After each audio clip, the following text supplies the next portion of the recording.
ഓം നമോ ഭഗവതേ വാസുദേവായ. തുംഗഭദ്രാ നദീതീരത്തിൽ ആത്മദേവൻ എന്നൊരു ബ്രാഹ്മണൻ വസിച്ചിരുന്നു. അദ്ദേഹം സൽഗുണ സദാചാര സമ്പന്നനായിരുന്നു. എന്നാൽ ഭാര്യയായ ദ്വന്ദ്വലി നിർബന്ധബുദ്ധിയും വായാടിയും കലഹ സ്വഭാവവുമായിരുന്നു. ആ ദമ്പതികൾക്ക് സന്താനമുണ്ടായില്ല. ദാനാദികൾ മുതലായ പല സൽക്കർമ്മങ്ങളും ചെയ്തു നോക്കിയിട്ടും ഫലമുണ്ടായില്ല. അയാൾക്ക് മാത്രമല്ല, അയാളുടെ ഗൃഹത്തിലെ പശുവും കൂടി പ്രസവിച്ചില്ല.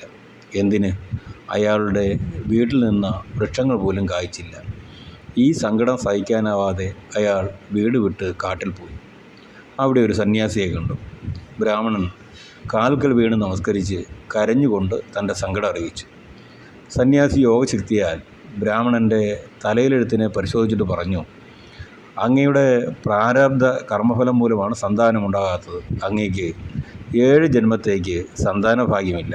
അതിനാൽ ആ ആഗ്രഹത്തെ വിട്ടുകളയുക. പ്രായണ സന്താനം സുഖത്തിനു പകരം ദുഃഖത്തെയാണ് തരുന്നത്. അങ്ങേക്ക് ഭാഗ്യവശാൽ ഇപ്പോൾ ഉത്തമമായ ബ്രാഹ്മണ ജന്മം കിട്ടിയിരിക്കുന്നു. അത് സന്താനോത്പാദനം ചെയ്ത് കുടുംബം വളർത്താനുള്ളതല്ല, ആത്മവിചാരം ചെയ്ത് സംസാരത്തിൽ നിന്നും കരകയറുവാനുള്ള പ്രയത്നമാണ് അങ്ങ് ചെയ്യേണ്ടത്. ഈ തത്വോപദേശം ബ്രാഹ്മണൻ്റെ ചെവിയിൽ കയറിയില്ല. എങ്ങനെയെങ്കിലും ഒരു പുത്രനുണ്ടാവാൻ അനുഗ്രഹിച്ചില്ലെങ്കിൽ തൽക്ഷണം പ്രാണൻ കളയുമെന്നായി അയാൾ.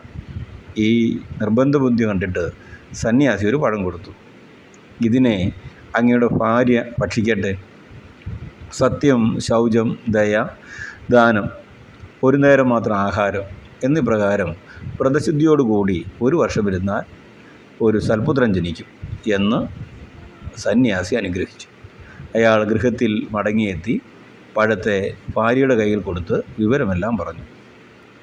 ആ സ്ത്രീ പഴവും കയ്യിൽ വെച്ചുകൊണ്ട് ആലോചനയായി.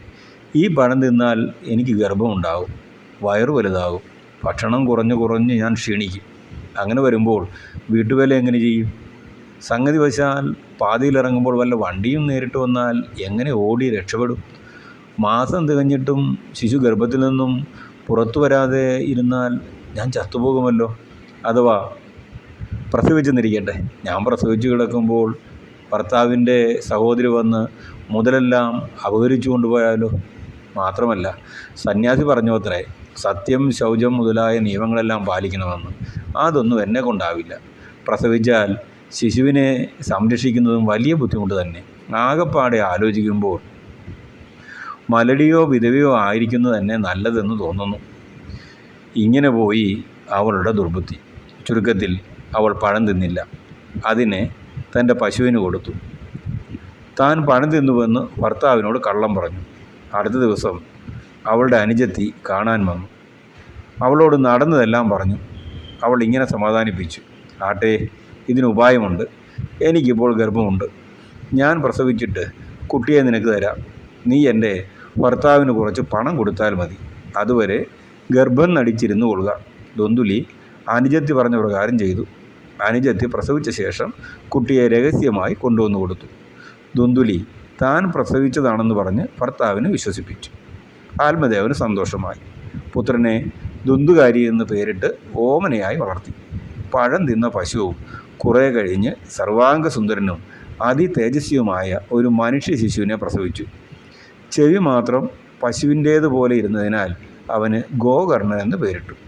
2 കുട്ടികളും ഒരുമിച്ച് വളർന്നു വന്നു. പക്ഷേ ഭിന്ന സ്വഭാവികളായിരുന്നു.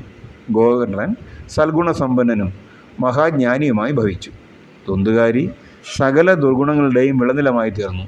സ്നാനമില്ല, ശൗചമില്ല, ബ്രാഹ്മണന് ചേർന്ന കർമ്മമൊന്നുമില്ല, മഹാക്രോധി, ദുഷിച്ച ആഹാരമേ കഴിക്കും, അത് വിടത്തെ കൈകൊണ്ട് മോഷ്ടിക്കും, സകലരെയും വെറുപ്പിക്കും, ഗ്രാമത്തിന് തീ വയ്ക്കും, സമവയസ്കരായ കുട്ടികളെ കിണറ്റിൽ തള്ളിയിടും. ഇതായിരുന്നു അവൻ്റെ സ്വഭാവം.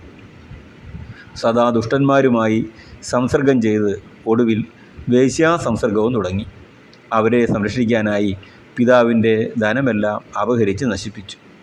ധനം തീർന്നപ്പോൾ അച്ഛനമ്മമാരെ ഉപദ്രവിച്ച് വീട്ടിലെ പാത്രങ്ങളും മറ്റും കൊണ്ടുപോയി കൊടുത്തു. ആത്മദേവന് പുത്രൻ്റെ ഉപദ്രവവും സഹിക്കവയ്യാതായി. പാവം ഉറക്കെ കരഞ്ഞുകൊണ്ട്, ആ കഷ്ടം, ഞാൻ എന്ത് ചെയ്യട്ടെ? ഇവനെക്കൊണ്ട് പൊറുതിമുട്ടിയല്ലോ. ഇങ്ങനെയൊരു സന്താനമുള്ളതിനേക്കാൾ പുത്രനേ ഇല്ലാതിരുന്നാൽ എത്ര നന്നായിരുന്നു. ആ സന്യാസിയുടെ ഹിതോപദേശം ഞാൻ കേട്ടില്ലല്ലോ, കഷ്ടം. ദൈവമേ, ഞാനിനി എവിടെയിരിക്കും? എവിടെ പോകും? എൻ്റെ സങ്കടം ആര് തീർക്കും? പ്രാണൻ പോയാൽ മതിയായിരുന്നു എന്നിങ്ങനെ ഹൃദയം നൊന്ത് വിലപിച്ചു. അപ്പോൾ മഹാജ്ഞാനിയായ ഗോകർണൻ പിതാവിൻ്റെ ദുഃഖശാന്തിക്കായി ഇപ്രകാരം ഉപദേശിച്ചു: പിതാവേ, ഈ പ്രപഞ്ച സംസാരത്തിൻ്റെ അവസ്ഥ ഇതുതന്നെ. എവിടെ നോക്കിയാലും ദുഃഖവും മോഹവും മാത്രമേ ഉള്ളൂ. ഇവിടെ കാണുന്ന ബന്ധങ്ങളൊന്നും വാസ്തവമല്ല. ആരുടെ പുത്രൻ, ആരുടെ ധനം? ആലോചിച്ച് നോക്കുക. കുടുംബത്തിൽ അതിസ്നേഹം നിശ്ചയമായും ദുഃഖത്തിൽ കലാശിക്കും. ഇവിടെ ചക്രവർത്തിയായാലും ഇന്ദ്രനായാലും അല്പവും സുഖമില്ല, ശാന്തിയുമില്ല. വിഷയവിരക്തരായി സർവദാ ഭഗവാനെ ഹൃദയത്തിൽ കണ്ടുകൊണ്ട് ഏകാന്തത്തിൽ വസിക്കുന്നവർക്ക് മാത്രമേ സുഖവും ശാന്തിയുമുള്ളൂ. അതിനാൽ എൻ്റെ പുത്രൻ എന്ന അജ്ഞാനത്തെ ഉപേക്ഷിക്കണം. ആ സ്നേഹപാശം നരകത്തിൽ കൊണ്ടു വീഴ്ത്തും. ഈ ശരീരം ഇന്നോ നാളെയോ വീണുപോകും നിശ്ചയം. അസ്ഥിമാംസ ശോണിതമയമായ ദേഹത്തിൽ ഞാനെന്നും ഭാര്യപുത്രാദികളിൽ എൻ്റേതെന്നുമുള്ള ഭാവത്തെ ഉപേക്ഷിക്കണം. അനുക്ഷണം പരിണാമവും നാശവുമുള്ള ലോകത്തെയും ഉപേക്ഷിക്കണം.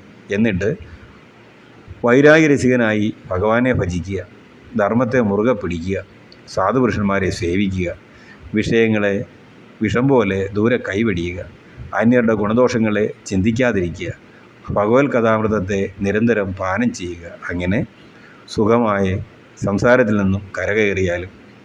മഹാത്മാവായ ഗോകർണൻ്റെ ഉപദേശം ആത്മദേവൻ ശ്രദ്ധിച്ചു കേട്ടു. അതുപോലെ ചെയ്യാൻ ഉറച്ചു. വയസ്സും 60 കഴിഞ്ഞു. വീട് വിട്ട് കാട്ടിൽ പോയി ശ്രീഹരിയെ ദിവസേന പൂജിച്ചു. ദശമസ്കന്ധം നിത്യപാരായണം ചെയ്തു. അവസാനം കൃഷ്ണ സായുജ്യം പ്രാപിച്ചു.